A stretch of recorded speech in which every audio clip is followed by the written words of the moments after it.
So now we're going to be starting our fourth and final panel for the day, which is Lanang's Language and Literacy Education and Policy. Okay, so very different from the earlier panel, which was on religion and Lanang's language. I am very delighted to introduce our moderator for today, for this session, particular session, Shirley May Kua, who is here. I was like, where are you? So, Shar works in the financial and education sectors. She completed her postgraduate international MBA degree and diploma courses on teaching Chinese as a foreign language at National Cheng Kung University, attending an exchange program in the University of Hong Kong.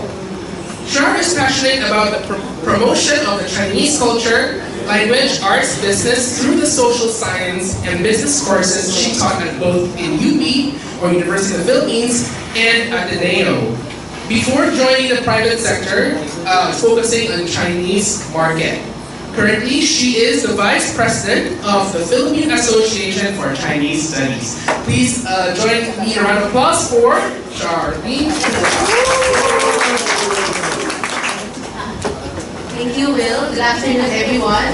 So this afternoon, we're going to further explore the impact of Lanang learning and teaching within the Chinese Filipino community. And I'm very privileged to be moderating this afternoon session. Our first speaker for today is Dr. Dory Hoa, who will discuss about the role of Lanang schools on Lanang Ue maintenance and shift among the younger Lanang generation. Dory Hoa is the third generation ethnic Chinese born in the Philippines. She received her Bachelor of Arts degree from Chiang Kai-shek College, Manila, her Master's of Arts degree from the University of the Philippines, and her PhD degree from Stanford University, California. She has taught Chinese literature and language, linguistics, and teaching methodology at various universities including Stanford University, Chinese Culture University in Taipei, the Institute of Education in Hong Kong, and Latrobe University in Melbourne, Australia. In 2013, she returned to the Philippines to take up the position of president of her alma mater, Chiang Kai-shek College, where she spearheaded the reform of Chinese language teaching. Her research interests include overseas Chinese literature, the sociolinguistics of minority languages, language documentation, and language pedagogy. She retired from Chiang Kai-shek College in 2020. Please join me in welcoming Dr. Dory Hoa.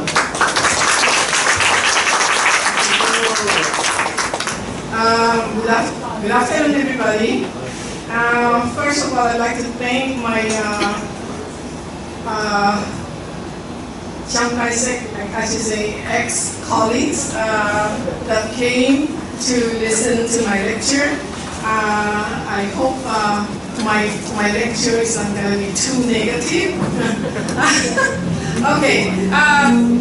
Talking about the role. I'm going to be talking about the role of the Lanang School, and because I've been in the maintenance of the Lanang Ue and the loss of Lanang Ue, and I think the school is partly responsible.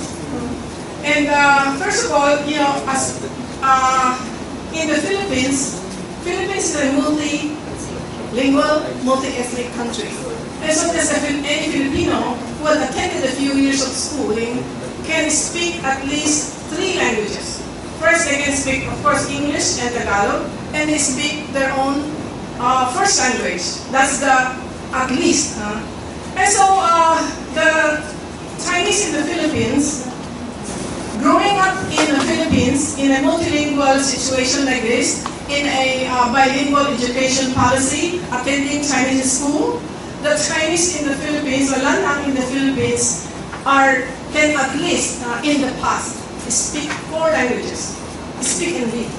4 languages. English, Tagalog, Lanang Ue, and Putonghua or Guoyu in the past.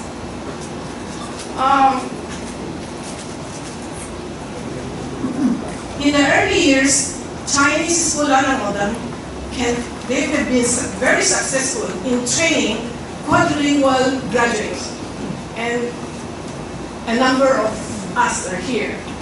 I'm also one of them. not only speak Pudokta, we're very good in, we almost kept to attended 2 schools, two degrees. And we're very good. I can say that if I go to Taiwan, if I go to China, whenever I go to China, I really think my Chinese sometimes in China better than the one in China, because they went through Cultural Revolution. But if I go to Taiwan, I think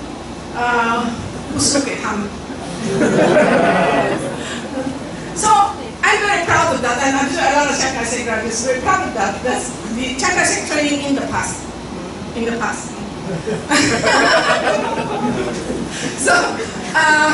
So now we go to, however, since the 1970s, Mandarin or Boy or Putonghua and Lanang Way proficiency of graduates from these, not only Chiang Kai-shek, these Lanang schools has been continuously deteriorating, and to the point that now you can attend Chinese classes 10 years. They took 10 years of Chinese classes, and then when they graduate, when they finish, maybe the ni hao wo hao, so like that. So they can barely speak a few, maybe Lanang Way, and then not to mention Putonghua or Koy, but hindi ko nila lahat. May okay. Majority. What I'm saying is in majority. So today, we're going to look at how did this happen. Yeah, the role of the Philippine Lanang schools played in the passive preservation of the Lanang Way. But then later on, what happened? So we look at the changing landscape of the Lanang schools in the later decades. We will look at the social and political challenges that contributed to the marginalization of Lanang Way within the Philippine Lanang school. So in some way, you cannot blame the Chinese school. Blame the social and political situation. So to do this, we have to first look at the first Lanang school in the Philippines. The first Lanang school was founded in 1899, which is called the Tiongse, the Luzon Overseas Chinese Tiongse Academy or Tiongse School. Actually, in the beginning, it was just called Tiongse Academy, and it's still existing now. So in the beginning, they only had 20 students. But what is interesting with this, when I brought this up, is to look at the nature of the curriculum of Tiongse School in 1899. Let's look at the curriculum. Yeah. The curriculum, they included Chinese classics, Xiaojing, Sisu, Wujing, like that. And also, there is a letter writing class. And also abacus. Why? Because at that time, yung mga Chinese migrant, they are no read, no write. So katulad ng mga OFW natin, magpapadala sila, padala ng pera, padala ng message, go home, they cannot write. So they have to find somebody to write a letter for them. And so many of them, so it is a job in demand. So because it is in demand in the community, so the school offer the subject of the training. And then yung abacus, kasi lahat ng Chinese at that time, they were doing business. Eh, walang calculator, walang computer. So, the abacus, so they offer a subject on abacus. Ano yung language instruction nila?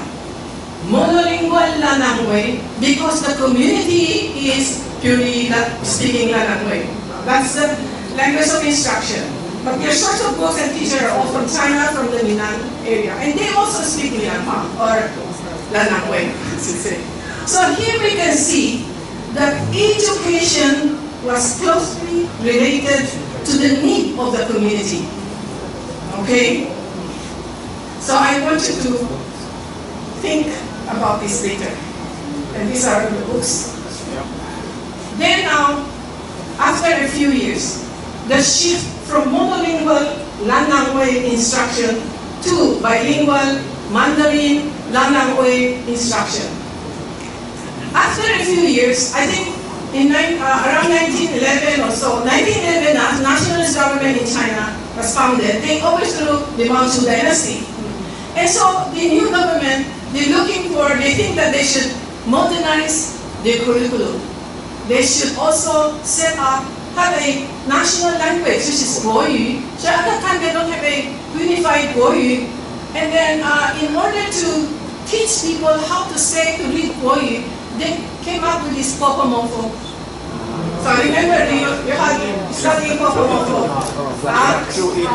Chuyin Fuhao, the Chuyin Fuhao, Popomofo, Chuyin Fuhao. So because I saw the Guoyu at that time was created. It's a created language.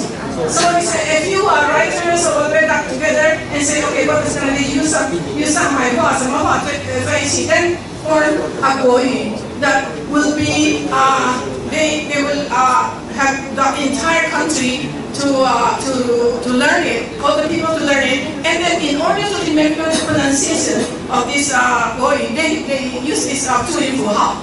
Okay. Then this modernization in China was brought to the Philippines. So now the Philippine Lanang School also got the modern curriculum that include this Chinese language, Zhongwen, like Guoyu, Guowen, history, geography, math, and sciences. Now it's modern. So this also and also Guoyu.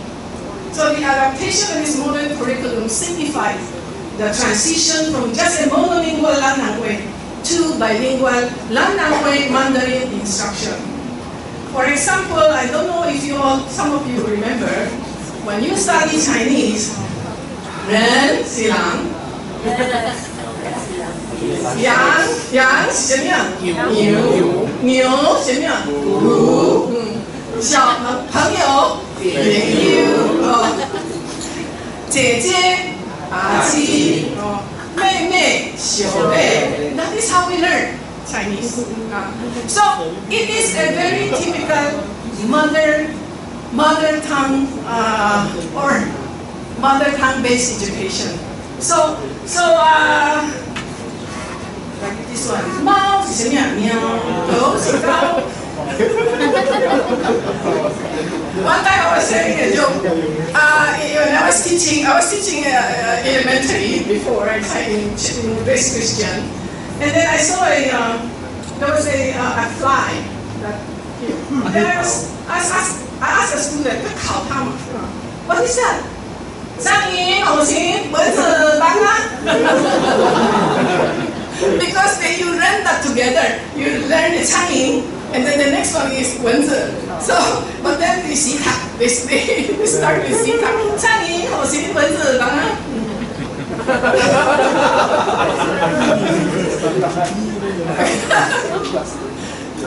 Then after this, okay, we have to see another subject that the first Chinese school got is English.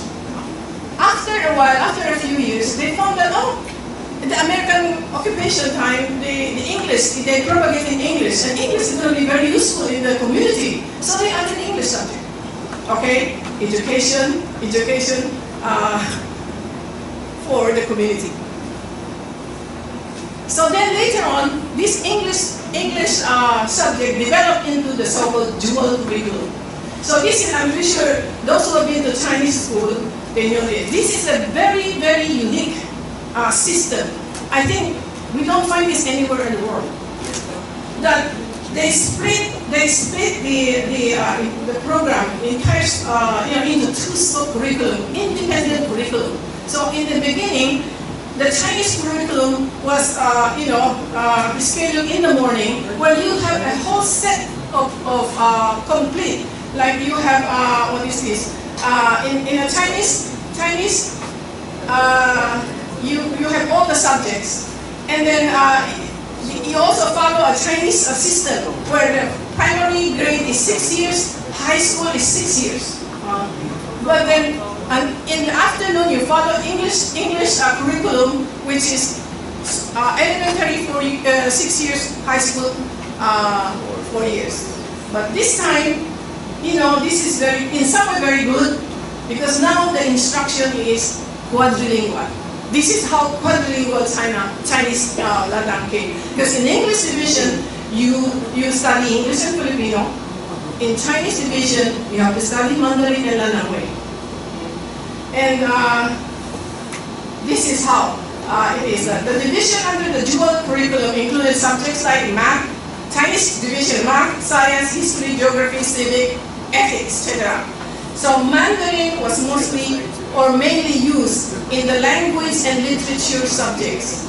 And then the teacher will read the words in Mandarin and explain it in Landang Wei.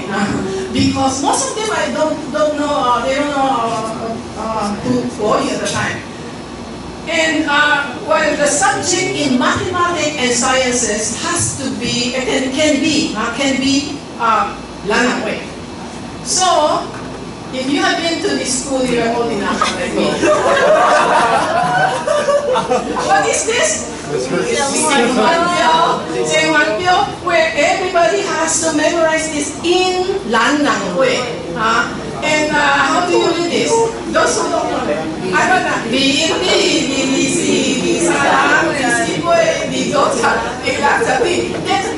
Until now, if I have to deal with competition, I have to say, so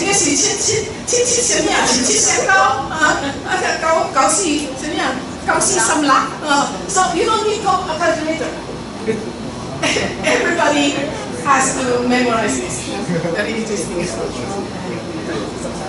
But then this later on, I will talk about during the Guoyi campaign, Guoyi Yintong. Can you imagine if you have to read this in Guoyi? 1、2、2、2、4、2、3、6 Can they rhyme? What is rhyming?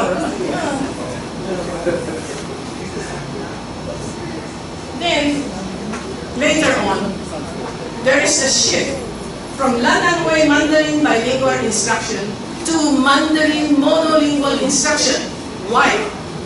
Kasi, during the early 40s and late 40s, the country is worried about communist infiltration.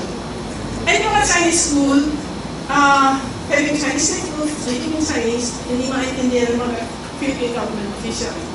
Niisip nila, baka may alis school dyan. May alis school.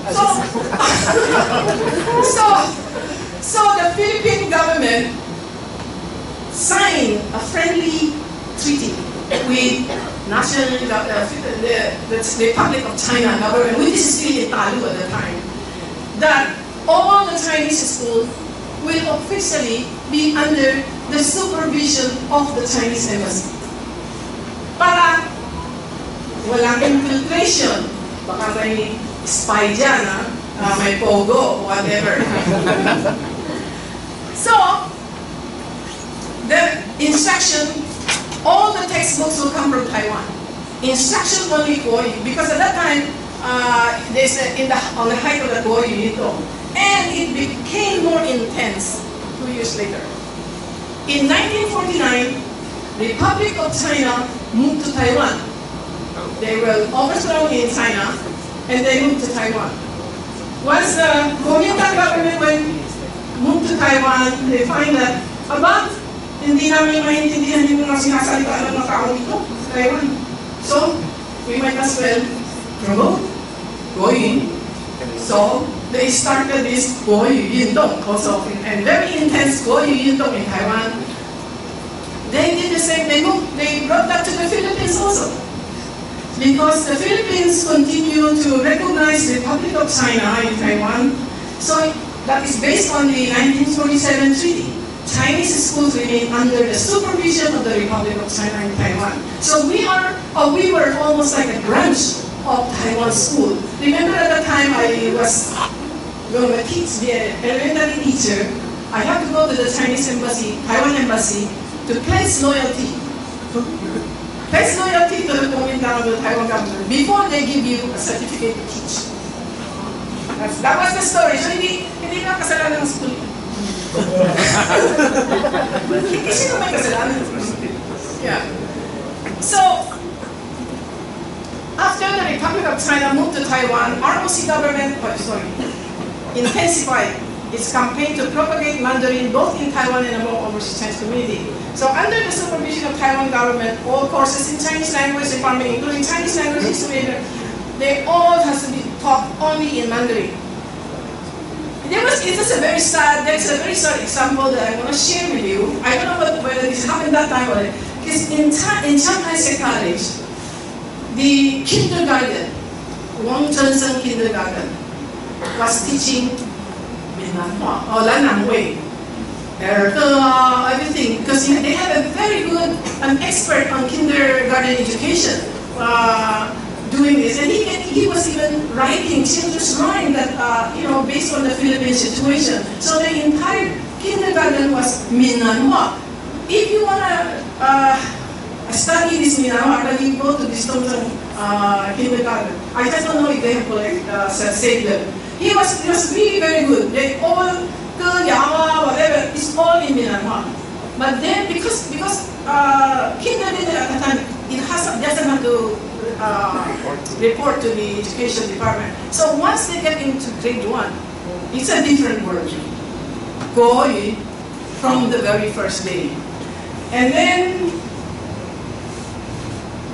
the supervisor of this elementary grade, very strict, very Guoyu. You have to speak Guoyu. So if he came by your class, and the teacher, he heard or she heard the teacher speaking in Lannan Wei, she will go to the classroom and stop her. Cannot do this, something like that. What's that? So the children, and then I think later on, there's some Wang Zhenseng over here. That later on, the Wang Zhenseng kindergarten, they have to adjust to the, so maybe towards the prep 2 or whatever, before they move to the grade 1, they will teach them Guoyu, Zhongyin Fu Hao, whatever. But then, during that time, between 50s and 70s, one graduate and Chiang Kai-shek, very good. Especially the Chinese, we're very proud of it, because it was the glorious time of Chinese division. Because in the China-Japanese War, was it 1937? 37. Because of the war, there were a lot of these educated people left China, left Minnan teaching, came to the Philippines, and they became teachers. And then another batches like 1940, before 1949 and not after 1949, they were running away from the communist regime. So they came to the Philippines. So our teachers at the time were very good, very well educated. The Chinese very good. Some of them were college teachers, but then they came. They have to take up like Xinjiang High School, Guowen Laoshi. So we got very good education. So we have to be grateful to the political situation. So graduate of, although it's monolingual Minanhua, monolingual Guoyu, but we first of all the language situation, the community language, also family language. Community language is still Lannan Wei, but the family situation is changing. You know what's changing? It is, I just find that it is very interesting that usually Chinese family is 重男轻女. They don't let send the girl to study. But the Chinese at that time, since they have the first Chinese school, we all sent to my parents don't really care. They send all the girls and the boys to school. They don't stop the girls. They go to college. So the girls we're smarter, We're smarter than the guys, So a lot of women became professionals. Like me at that time, I graduated 65, 68 in Chiang Kai-shek College. I went to college. A lot of them before me, or some of my contemporaries, some of them were doctors, like aloysius. So they were professionals. They were working. So they don't have time to take care of the kids. So they have to hire Yaya to take care of the kids. And so that is a time when family language changing to Yaya Tagalog. So that is why before that, even though it's monolingual Mandarin, we're still very good. We still understood. But later on, the school neglected this for a time. The community neglected this. That there's now a change in the language situation in the family, especially. Then another political thinking. After a few years, how many years since they now the Philippine government is changing hard. They want to be friendly with the Communist or People's Republic of China. But then all the Chinese in the Philippines, they are citizens of Taiwan, of the national, how do you call that? The National Republic of National China. So we are Taiwan citizens. And I work with the Taiwan passport because Philippines will not let us naturalize, but this is very, very, very, very difficult. That is why that is one of the reasons why we have this Lanang school. Because otherwise, where will these kids go to school? You don't have enough public school. So, but then by 1976, Philippine government is changing hard. They want to recognize People's Republic of China. Pero anong gagawin nila sa so many of these Taiwan citizens, mga Taiwan citizens? So the only solution is like mass naturalization. The Marcos Presidential Decree 176, mass naturalization.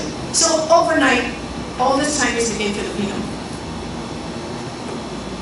Then,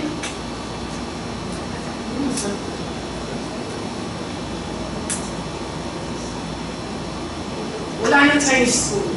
So even all the Chinese school became Filipino school. But then, these things happen so quickly. And so the Lanang community, it took quickly for them to wake up to the reality that now they don't belong to the Republic of China in Taiwan. They don't belong to the People's Republic of China. They are now officially an ethnic group of the Philippines. What they should do is to fight for the recognition of their status as an ethnic group in the Philippines and recognize their culture and language being one of the ethnic languages. But they did not do that. What did they do? Oh, I had 5 minutes left. Oh my God. The Chinese just fought. The Chinese community fought over. Shall we raise People's Republic of China flag or Taiwan flag? Shall we use Popomofo or Pinyin? Shall we use Jatizen or Fantizen? They fought for so many years. Walang nangyari. So, these are the Chinese school now, although non-existent, the Filipino school is still about 10 hours of Chinese language. So, instruction now continued to be either wala ang decision and continue yung boy. This is what I have to skip. Then we have to go to late 80s na. Yan, may criticism yung ngayon nangyayari na, okay, bakit yung anak ko? I sent him to school for 10 years to study Chinese. Walang alam. Di mo na they cannot speak. So, a lot of criticism.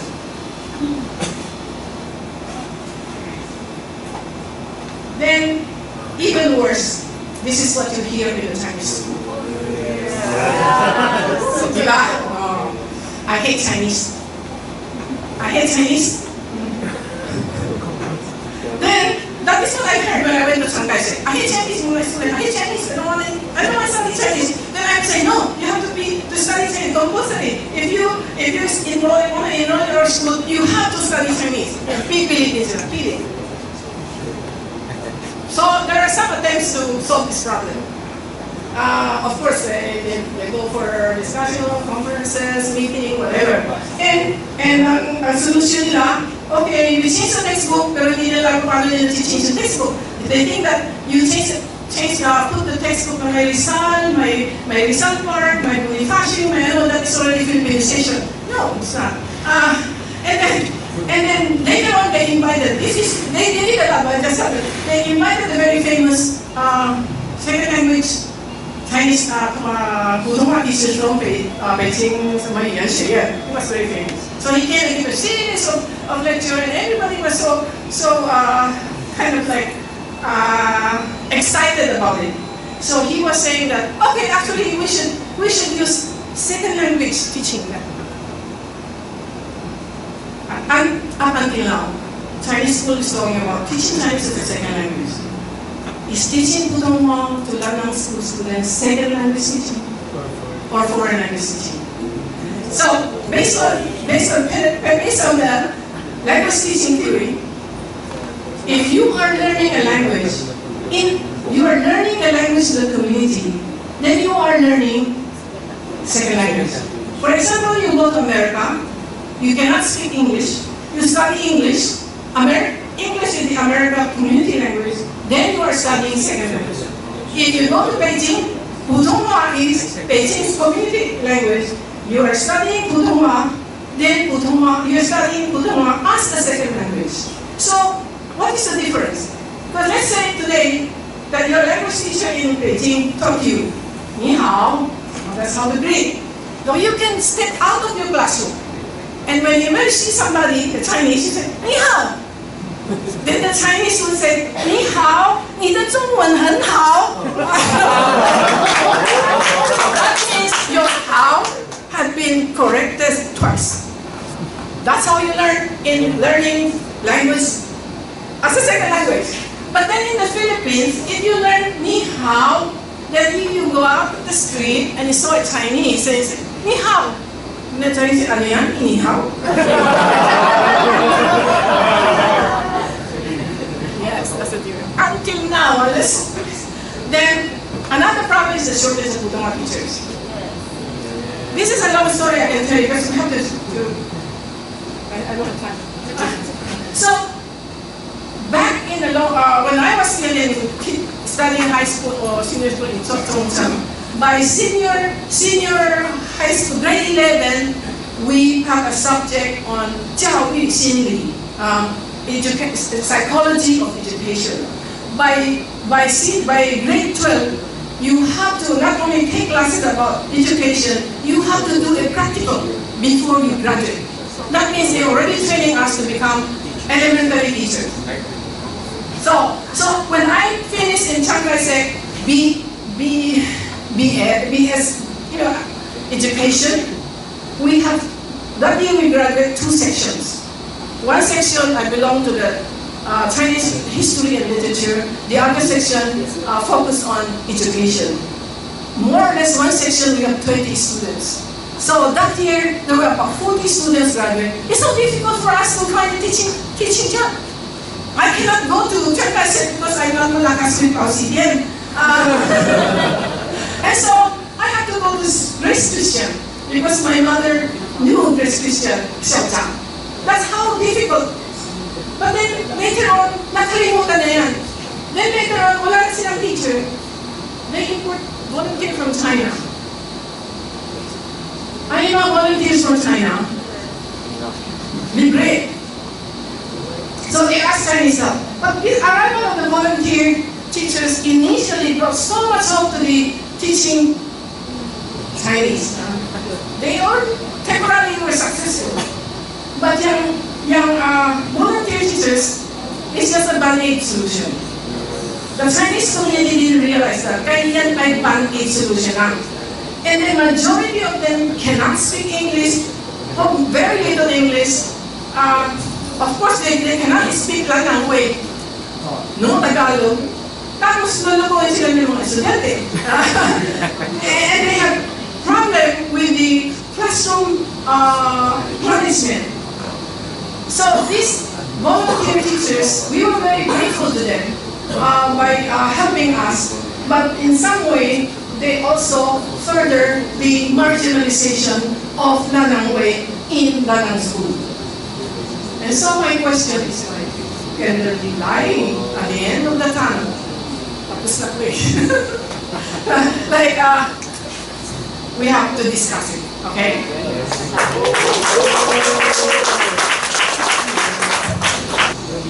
Our second speaker for today is Ms. Carmelea Amsi, who will discuss about Landang literacy in crisis. Carmelea Amsi is a past president of Chinese-Filipino organization Kaisa para sa Kaunlaran, Unity for Progress, and the former director of Bahay Chinoy Museum of Chinese in Philippine Life. She teaches education courses under the College of Education de La Salle University, Philippines. She is currently taking doctoral studies in educational leadership at Lesley University in Cambridge, Massachusetts, USA.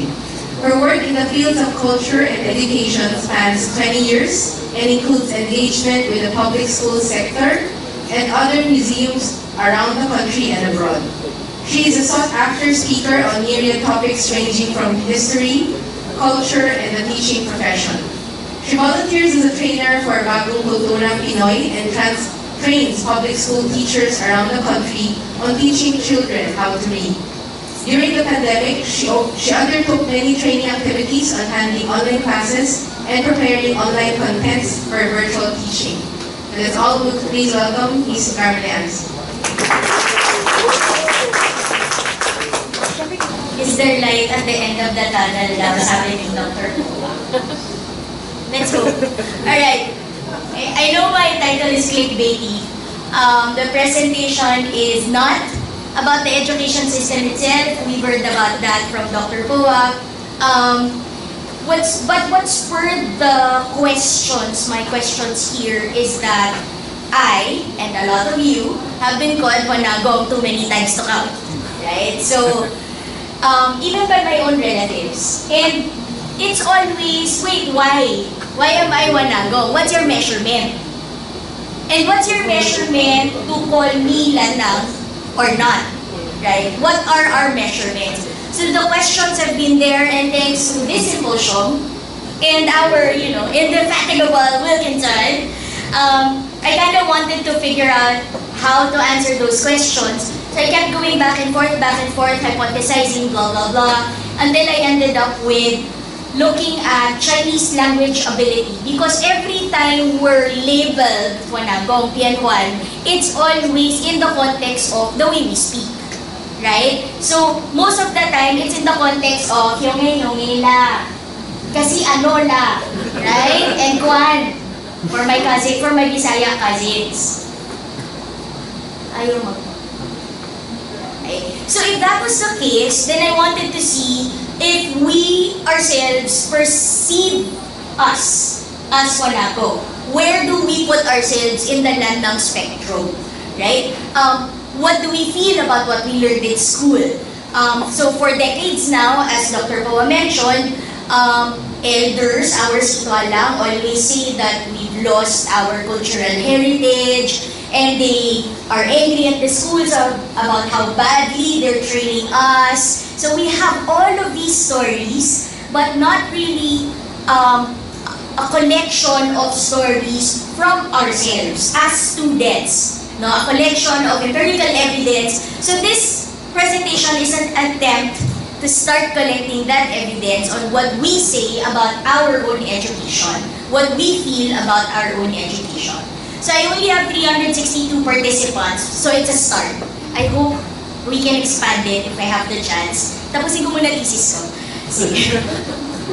Okay, again, this is a presentation about what we think about the education we receive. It's not a diagnosis of Chinese language education, much less judgment on anything. As you can see, the age spread of my respondents are not even.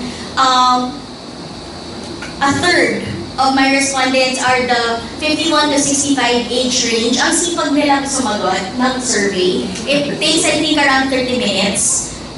Much less than Wilkinson's 1 hour. And shout out to St. Jude! Shout out to St. Jude because a very big chunk of the outside Binondo, Metro Manila schools are from St. Jude. Lakas sila mag-distribute ng survey form. Bakit ayaw? Ayun. Alright, so this is not exactly part of Lanang literacy, but I wanted to show this as a beginning about identity and identification. Okay? So one would think that how we see ourselves and how we define our ethnicity would also be the words that we use to describe ourselves in public. Okay? So but interestingly, there's a difference between how I identify myself versus the words I use. Right? So if you can see, I was surprised by this, especially because academics like us sometimes are very conscious and very strict with semantics. No, there is a point where some academics would keep vocabulary words. But here, what we can see is that on the left, we do identify ourselves, majority of us do identify ourselves as either Chinoy or Chinese Filipino, that's the yellow chunk.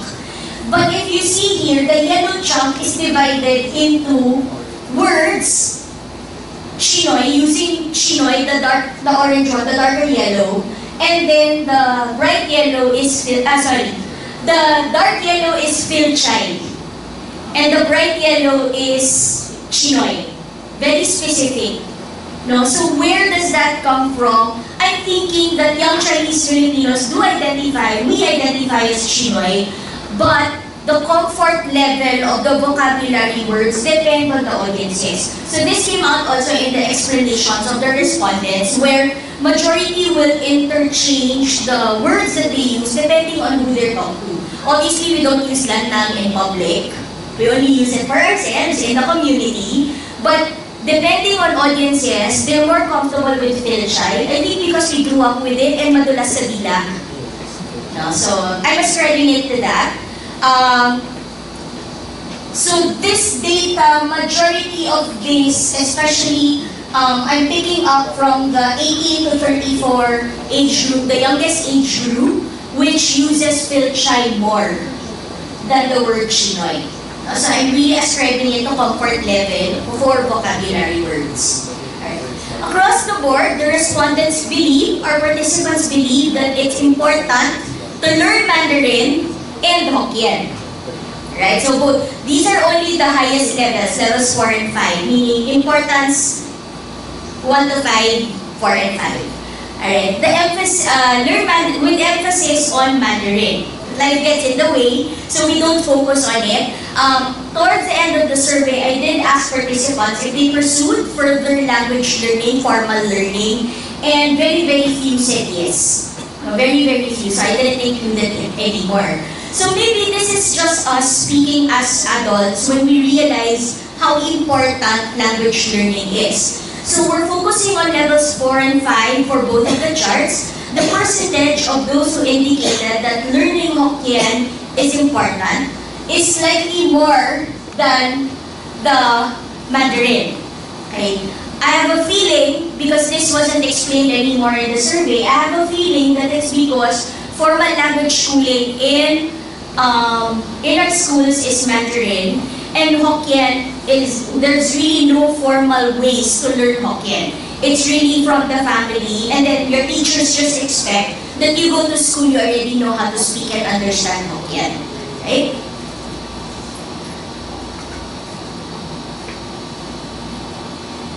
Alright. So if we believe that learning Mandarin is important, for what for? Yeah? What do we need it for? Where do we use it? Okay? And overwhelmingly, so this is a qualitative question that I asked, and these are the most frequent answers. Hindi kita.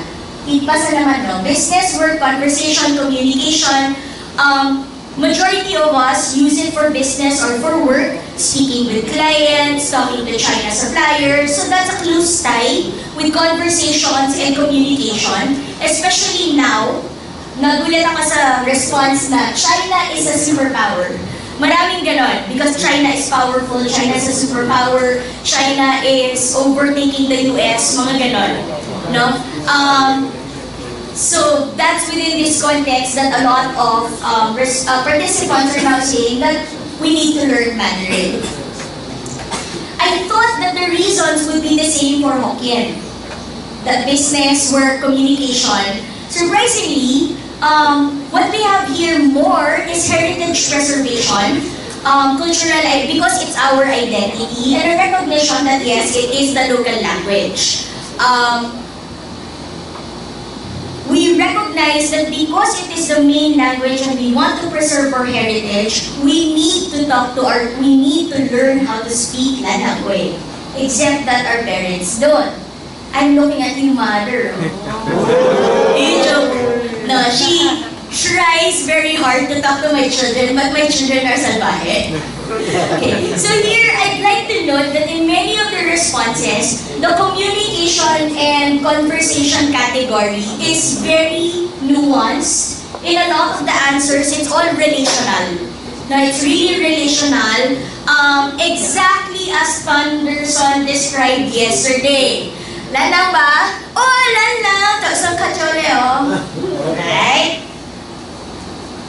Okay. So, where do we attribute our learning? So, as expected, Mandarin learning overwhelmingly comes from school.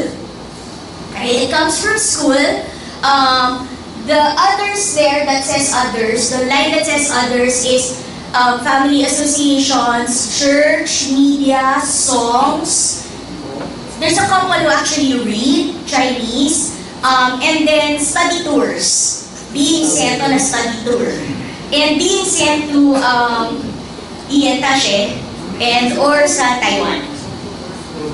Meanwhile, learning Hokkien across all age levels, we attributed to learning from the family. So everybody learns it from family and friends. So school is a very distant third.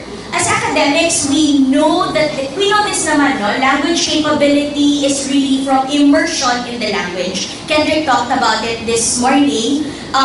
Kendrick's talk pointed to that as well, no? So how does this now inform our teaching methods in the school? Diba? I'm very interested, I want to pick up from Dr. Boa what she said, no? Are we supposed to teach it as a second language or a foreign language? No? Siguro, rewind a little bit, how do our teachers view us when we enter? The China teachers, the volunteer teachers that she talked about, so when they were here, I was teaching in a high school. And the concept is, the volunteer teachers, when they get into the classroom and see that you are all foreign, they expect that you know Chinese. The expectation of the teacher is that you know Chinese, aka Mandarin, already. And so they speak in straight Mandarin, without considering that we do not speak Mandarin. Right? And then it will take them a while. Over time, that changed because the briefings that they would get informed them that we are Minnan. Right? And so do not expect us to speak Putonghua immediately, right? But that's the expectation. So the teachers expect us to be learning it as a foreign language, but the students are coming in learning it as a foreign language. So dun pala, wala nang meeting of objectives. Now, let's see how our own participants respond to that issue. Okay. Our facility with either Mandarin or Lanangwe is supported by this data set.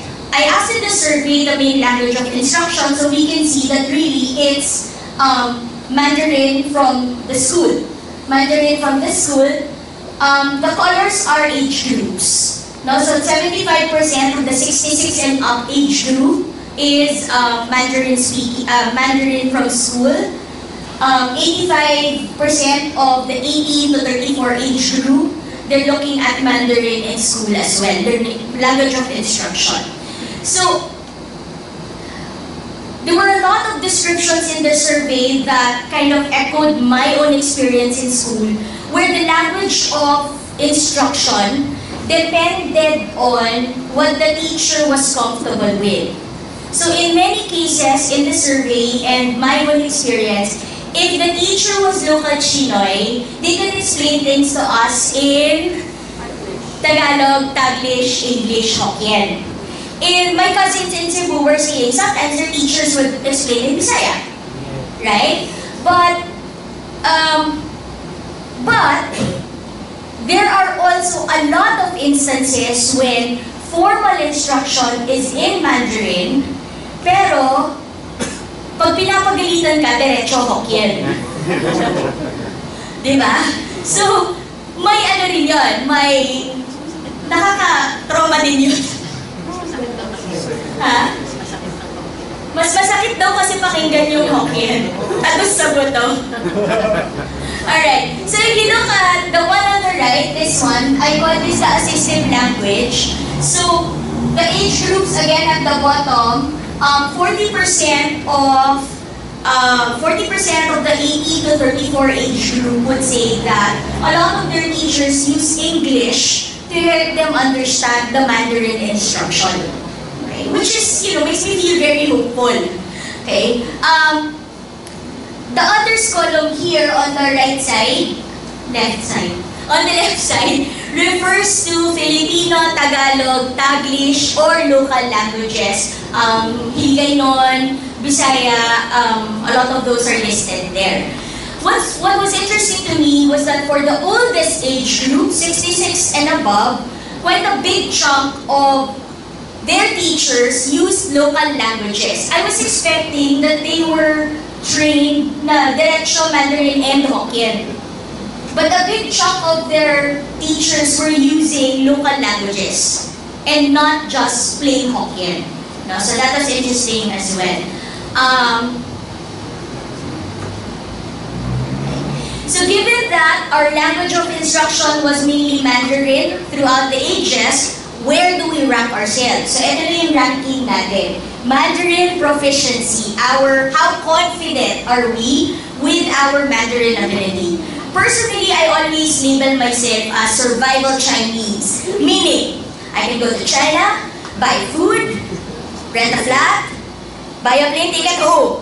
But I cannot confidently say that I will have meaningful conversations with anyone. But I will survive. Makakauwi ako ng buhay. So, perception of our own ability in Mandarin is ranking, in the survey, ranked 1 to 4. I combined 3 and 4 for this one. No? So, this is again age group. No? At the bottom is 18 to 34. At the top is 66 and up. Sorry, wrong data. Anyway. Let me discuss briefly. For listening and understanding here on the very left, only my age group, the 35 to 50, ranked ourselves at very, very low. 1 or 2 lang yung listening or understanding skill namin, mostly. No, ang konti lang nung aming, ability level. Medyo nasada ko doon. For reading, writing, speaking, less than half of all the respondents ranked themselves 3 and 4. No, so we're not very confident with our reading, writing, and speaking skills. Additionally, for reading and writing, pinakamataas na percentages is level 1. No, so I'm not sure how we're measuring ourselves, but we think that we're not good at reading and writing. I can't read, so yeah, good luck. Again, remember that this kind of reflects, this is really a reflection of our confidence levels in our own abilities. So, I spoke with a friend, I interviewed a friend about these results. She moved to Taiwan after college, and we were talking about this. So, she labeled herself as level 1 when she moved to Taiwan. Sabi niya, I was awful. Right? That was her word. But, she said, she went from 0 to 60 in 2 months. So now, as adults, we're looking at it, wait, you can't go 0 to 60 in 2 months if you did not pick up anything from your schooling here. So we're thinking now, on hindsight, yes, the 10 years of schooling doesn't produce, very good speakers, but once we're immersed in a community that has speakers, yes, you can go that far, that fast. Right? And she's also saying that when I was telling her about the results, she was saying, this is exactly the same situation happening in Taiwan for English. So they are going through 10, 12 years of English language schooling and coming out at level 1 confidence.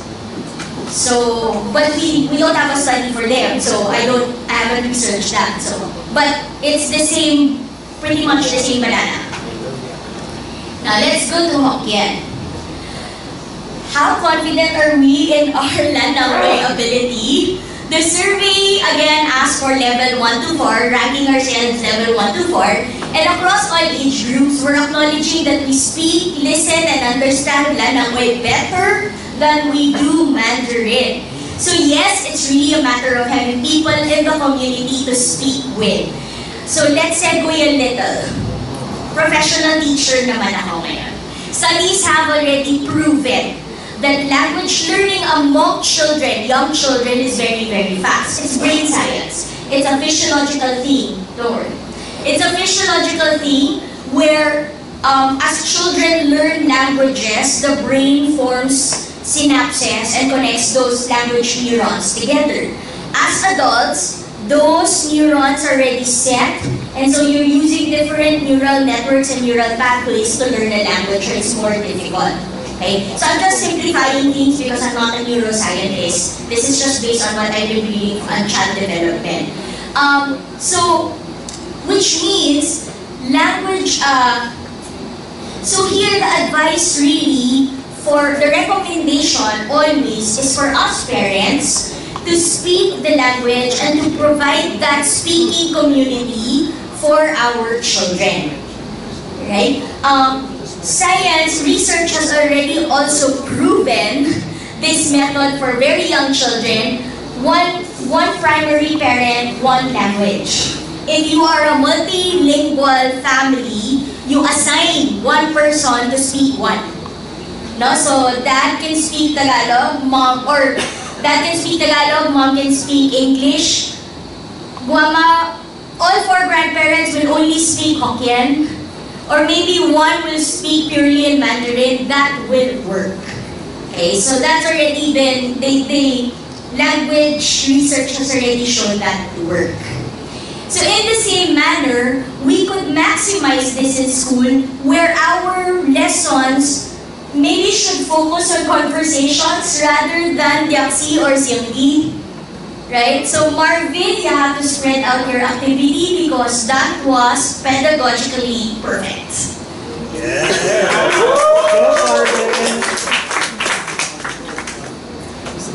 Okay, I mentioned Diaksi and Sianggi because funny stuff. Because I asked participants also how they were taught. Okay, and then maraming litanya, as in sobrang daming litanya ang haba ng fight. Alright, so what I really wanted to find out is, did our teachers try to even see if we're understanding anything?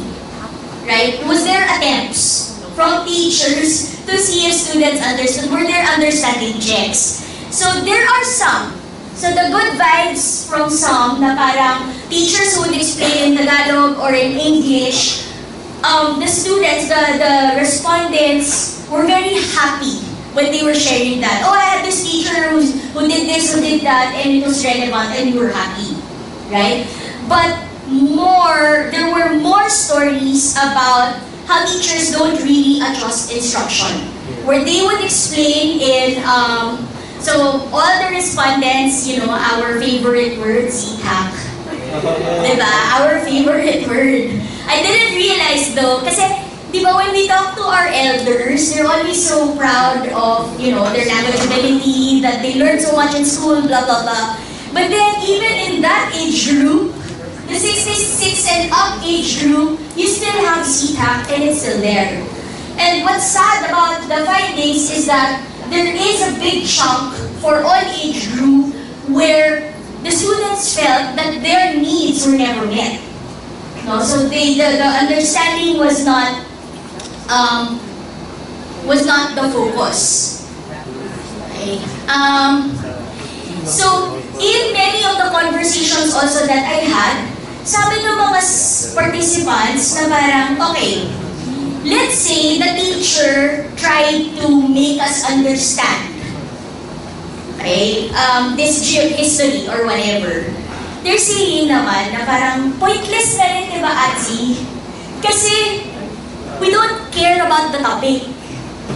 We can find Chinese history on the internet now for the younger ones.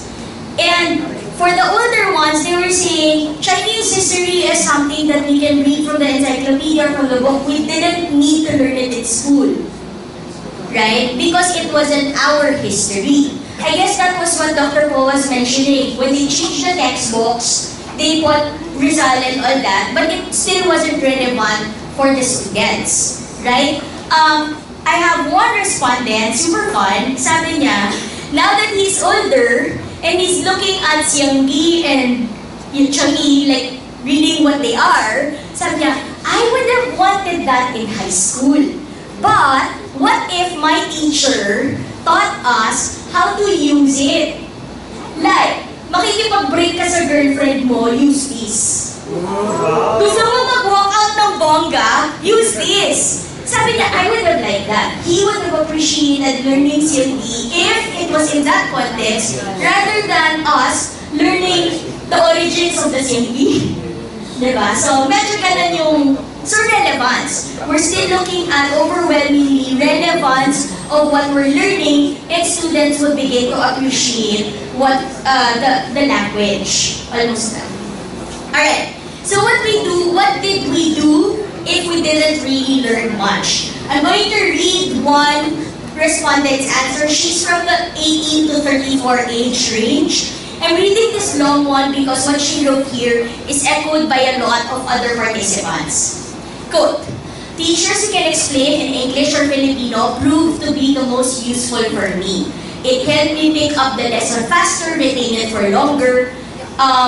But studying in a Chinese school honed only my memorization skills. I was able to pass Wagi, don't have any leisure, simply by memorizing the sequence of words, CCAP. Studying in Chiang Kai-shek, I was able to answer the test paper simply by taking some quote-unquote unique words in sequence to know what's being asked in the fill-in-the-blank question. Multiple choice and 1T sections. We were given partial points in the 1T part, even if some words were missing. I always failed the test where we were required to watch a film in the auditorium. I was not able to grasp anything because even if there were subtitles, I was only watching for the visuals.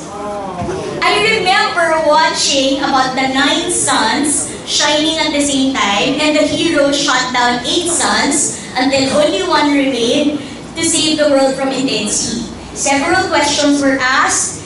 What weapon did he use? The name of the hero? How many suns? I was only able to answer the question about how many suns. For the other questions, I had to ask answers from my other classmates because I was afraid of failing. Even the exams for Wagi, Tonghap, and Leisure, it was mutual agreement between us that they helped me with multiple choice answers and I helped them with their swansod. In short, during my time in learning Chinese lessons, my memorization and trading skills were honed. And my problem-solving skills were honed further because I had to do everybody's assignments. I had hoped to learn conversational Chinese instead of memorizing history and vocabulary when I was still studying. Ooh. Alright, I'm going to do a side note here in terms of relevance of learning. I love art, I love moped, I love calligraphy. So this is a side note on pedagogy.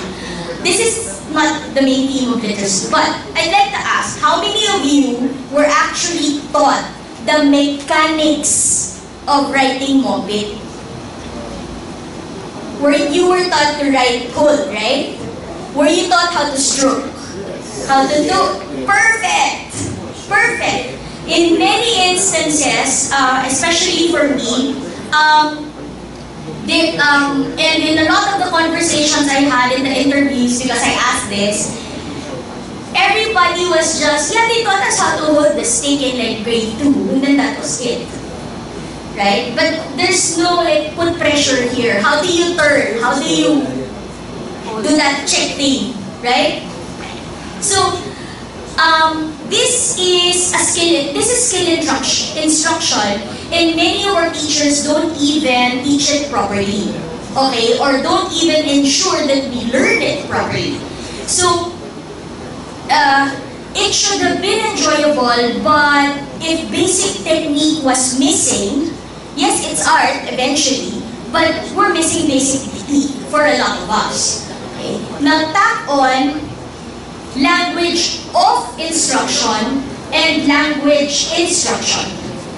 Right? How are we being taught a different language? And you have a whole new kettle of fish. So, research has consistently shown that ethnic Chinese students anywhere in the world face pretty much the same situations as us.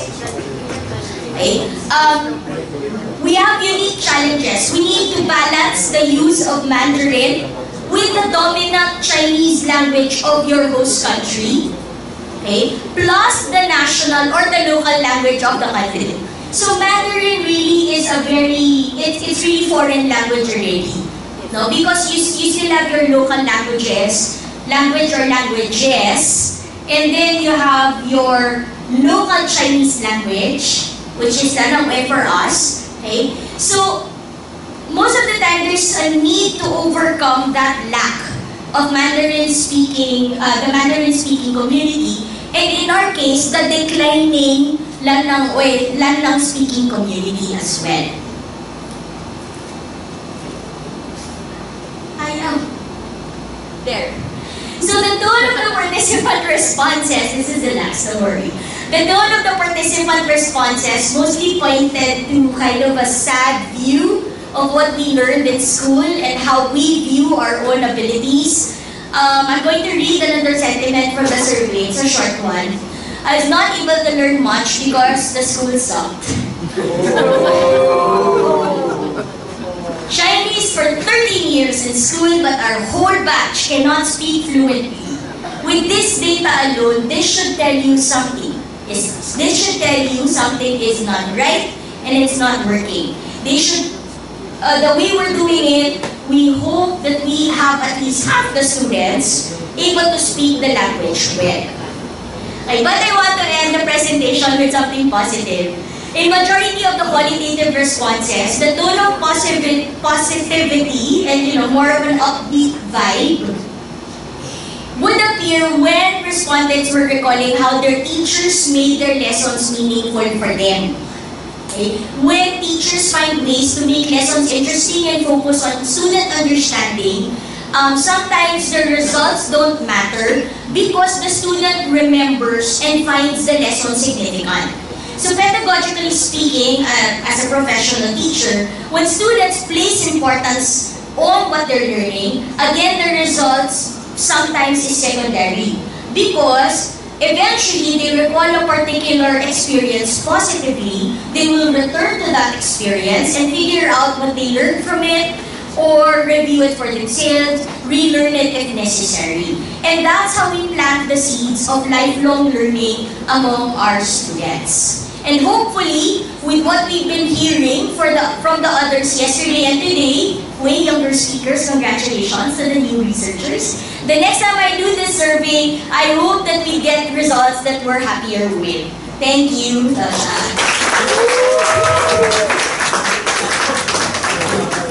Okay, thank you for that wonderful presentation, Ms.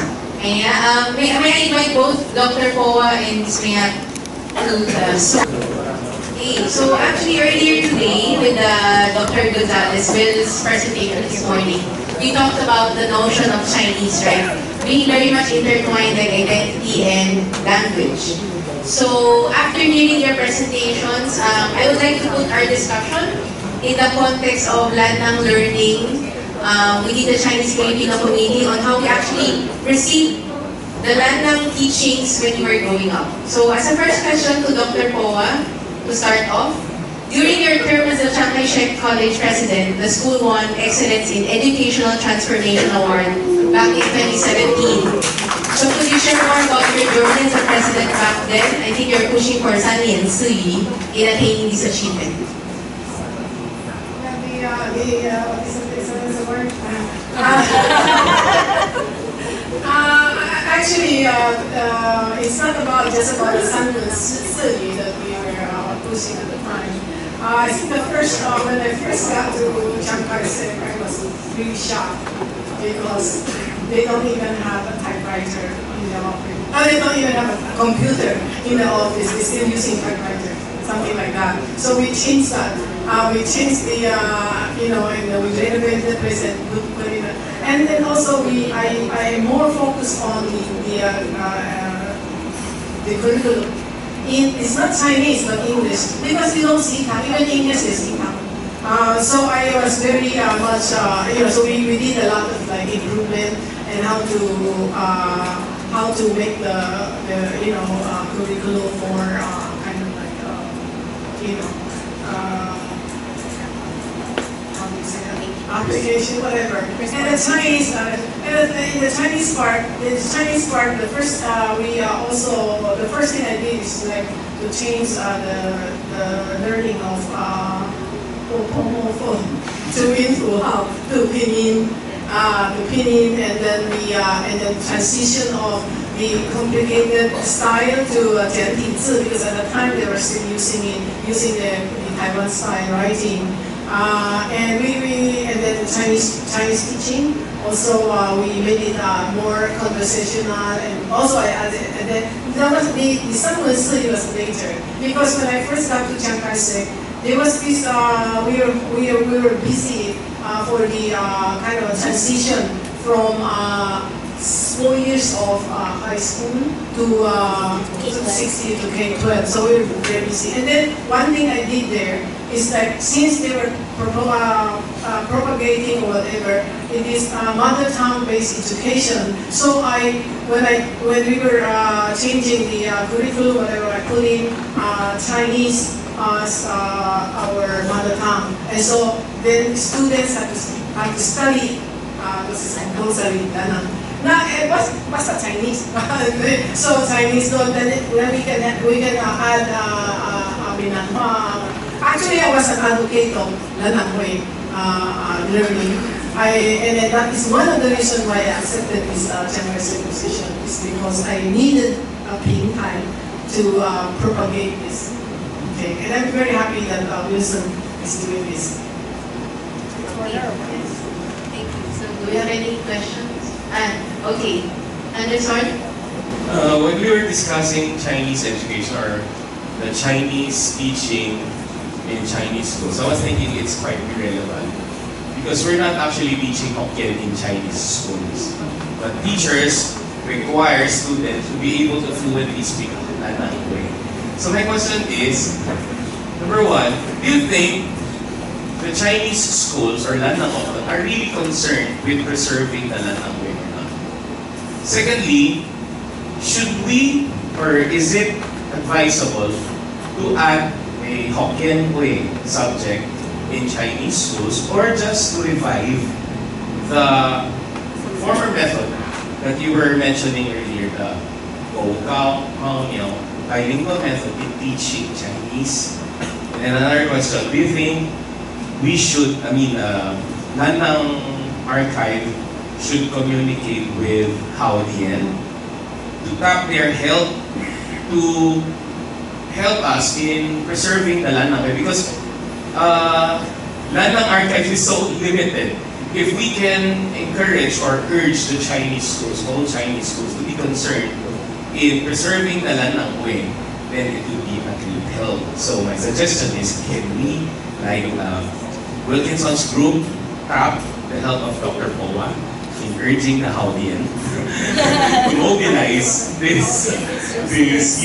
But my first question was, what do you think is more efficient? Adding a subject Hokkien way or incorporating it? Doing a bilingual method in Chinese. That is what I had already been pushed it in in Zhongzheng, where I was telling them that we should do this Sanwen Siyi.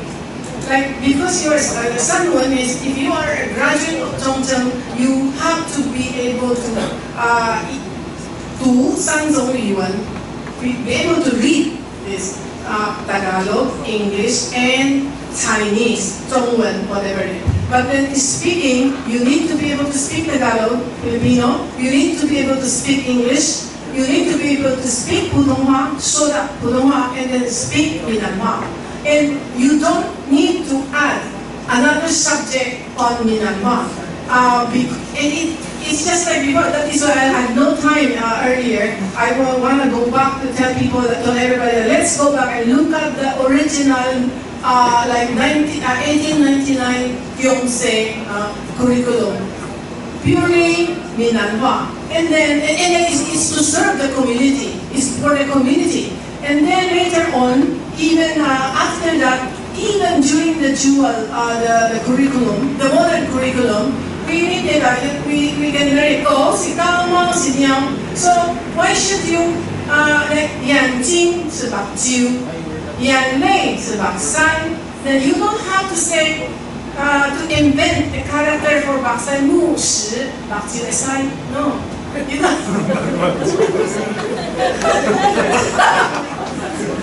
That was the original meaning because very old, you know, and it's very. So why do you have to invent? Like Taiwanese, you know, the Taiwan one, they keep inventing a Taiwan way of look at all this. Maybe No, you can use the same character. The same character just and then sometimes during my time in Japan, I even invited some like Thai people, expert, to come and have a lecture on using pinyin, the Chinese pinyin to pin Thai. Then we can also use that to pin the Minanhua. You don't need to, you can just have some kind of like innovate, kunting change like sa Malamboy maraming piin ko, all this piin. Then they can just have a marking on the P sound, on the P whatever. Use pinyin since kids are already learning pinyin. So why do you have to burden them with another system of reading? And why do you have to burden them with another system of writing? And just a little while ago, we're looking at this, the Jiahui. Okay. So can I say Gandang? You can use Minanhua and use the same character. Why not? This is only a few that you cannot, it's different, but then you don't really need to. What is the other question? What is the other question? The other question is, we need the help of Haodian. Because I've been teaching in Chinese. That answers your question. Because I have taught in academic in St. Stephen's for 13 years, and all our seminars, we never tackled about Lanaway. Never, not even once. That's why I was genuinely asking, is are our Chinese schools genuinely concerned with preserving the Lanaway? Because I find it really ironic. The teachers will scold the students, but then there is no concerted effort or any amount of concern in preserving the Lanaway. So maybe Haodian should do something. Haodian should help us, because or else one day Lanaway is gonna die if it will just rely on us. Sabi ni Dr. Ko, no comment about that. That answers your question. But in terms of language learning, no, so let's go naman to children's language learning, children and teenagers. It's really so recent. All our speakers so far have shown that it's immersion in a speaking community that will help you learn the language. So in terms of Lanaway, binibenta ko si Marvin. Something like that. What he did in the advanced Hokkien, in the advanced Lanang class, like, what he did was he had 5 questions. You have to do group work, talk about the questions, answer the questions in Lanaway. Even if it's mixture, whatever. But there's a speaking community, and it's an organized speaking community. It doesn't have to be a formal subject. It doesn't have to be a formal class, but maybe encourage all the teachers, all the students to speak the language. Kasi if you immerse, in my children's school, Filipino is the lingua franca. So kahit na nagsasalita ng English yung estudyante, to teach them Filipino, all the teachers respond in Filipino. And then the teachers, to encourage students to learn to use po and opo, all the teachers use po and opo to each other and to the students. So kahit grade 1 yung estudyante, ano po kailangan ninyo? Yun yung language nila with the students. And students absorb that. And that's language, right? And we can do the same thing with Lanangwe, I think. But, yes. Okay, yes. Hello, I am JP. I would like to thank you two panelists for the great discussion. My question is directed to Dr. Moa and all the other heads of Chinese schools here. We talk about Lanangwe education and how it's important for Lanangs to learn how to speak Lanangwe. But Dr. Moa, when you discussed the evolution of Chinese-Filipino education over the years, that's what I've been actually trying to research the past few months. Because I've been trying to trace why I'm not as Chinese as my father. So why my father, who studied in St. Stephen in the 70s, is not as Chinese as my grandparents who studied in Dongzheng in the 40s. So basically my question is, why don't we have a Lanang education, an education of the Lanang identity, of how our own Chinese-Filipino education system came to be, and why we are the way we are now. That it's not a Chinese education, it's not a Filipino education, but one of the Chinese-Filipino demographic in our formation. That I've already showed it in my talk, the evolution of the history of Chinese schools. Actually, the Chinese school, they were in the beginning, they were able to be themselves, no control. But then later on, they were controlled by the national government and the Philippine government, trying to say, you Chinese, what are you teaching? A lot of things. And then especially even after 1949, they were controlled by the Taiwan.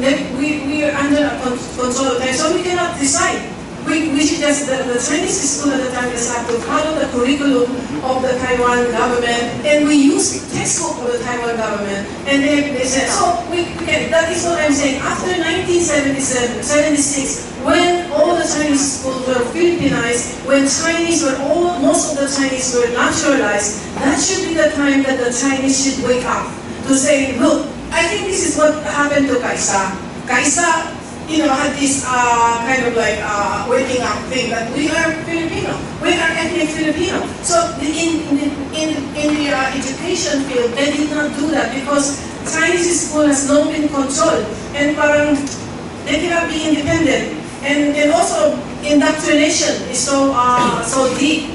And so at that time, until 1976, they just focused on kailangan pa Taiwan flag or anong flag. Basta nag-aaway sila doon. They don't talk about how we are now Filipino. We should have our school system. We should study. We should keep our heritage. I already mentioned that they should say, okay, they have to look for to ask for the recognition of the Filipino as an ethnic, Chinese as an ethnic group, the language being recognized. Hindi nila ginawa yan. Tapos later on, originally, ang People's Republic, sorry to say, maybe I will be killed. People's Republic of China, in the beginning, wala siyang pakialam. Kasi yung mga Taiwanese, mga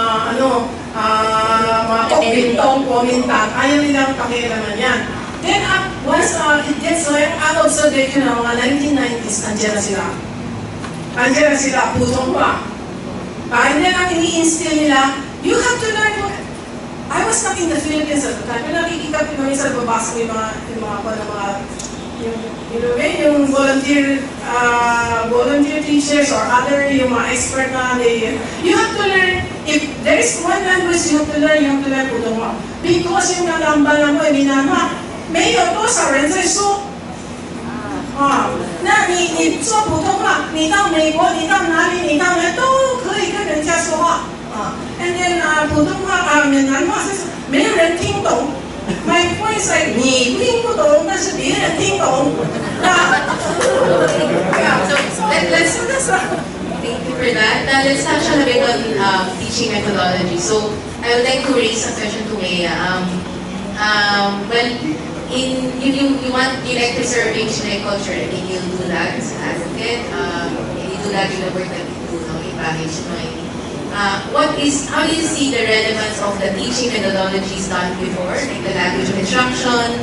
Was it able to help you on what you do now?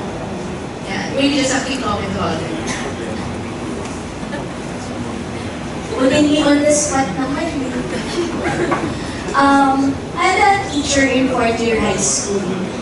Huagi, she taught everything in Mandarin. Siya yung sinasabi ko, pero pag pinapagalitan kami lagi, lanangway. And then it just so happened, classmate siya ng dad ko sa Taiwan for masters. Tapos she was very racist against Filipinos. But anyway, so lagi siyang, and this I think is an experience that is reflective of how I went through school. Where, di ba, ikaw lanangway Ken Juanlo, Taiwan na abolo, yan pinto Diba? So, and I'm like, wait, what? Ang sipag-sipag kaya nung yaya. Wait, gumama si Akla nun na pure Philippine lang. She's not even Lanang, right? She's from Aklan. But she's more Lanang than my Chinese teacher because she learned Nanakwe. And she's very Chinese in traditions. She learned it, right? But see, you have these older teachers and then you have the China imported teachers who think that their way is the only way because it's a traditional mentality where your thoughts as a student do not matter. Your needs as a student don't matter. And so even when, I know a lot of schools talk about this, the administration talk about it, and they look at their curriculum, they try to revise the curriculum, revise the textbooks, but the teachers are still not, a lot of them are not trained in pedagogy. The volunteer teachers that she was talking about before weren't even teachers in China. Right? Marunong lang sila mag-Chinese, ginawa silang teacher dito. I'm sorry to say, but when I was teaching at the same time that they were, major reklamo ng mga estudyante ko, body odor. Right? So we want to do this. We want to propagate the learning and the language of Lanangwe. But the steps that we're taking are disjointed, the schools are disjointed, there is no common path, no, there will not be a common path. I don't think all the schools will agree. And up to this time, a lot of schools are still teaching lessons that are not relevant at all to the experiences of the Lanang. And there's that disconnect, and I don't know why it's not being. I think it's being recognized, but they're having problems with how to fix it. Yeah, siguro for as a last one to Dr. Poa, as a contrast to what Maya shared, you know your teaching career spans years across US and Asia Pacific. Maybe you can share more about how the teaching methodology and the language of instruction in these countries that you've taught at. Actually, I taught in the US, I taught in Australia, I taught in Hong Kong and Taiwan. But I taught the level of students were very different because I taught mainly university college students. Yeah, because when I was at Stanford, I was teaching these fourth-year Chinese who they are master's students and mainly American one, but they're very good. They're very good. So, and then in Hong Kong, I was training teacher of Putonghua in Hong Kong for about six to 7 years. Because at that time, we were in Hong Kong in 1997 with just handover, and they need a lot of Putonghua teachers. So what they did is just like what we're doing here. Oh, you can speak Putonghua, you can speak Putonghua. But then Hong Kong has money, so they got this teacher to send them to Hong Kong Institute of Education. But I was involved in teaching methodology, how to teach Putonghua to country speakers. And then I was teaching so it's very different from Chiang Kai-shek. Okay, so I think that's it. I thank the panelists for sharing their knowledge on this topic, and thank you also for the audience on their active participation. Okay. We'd like to present the certificates of completion.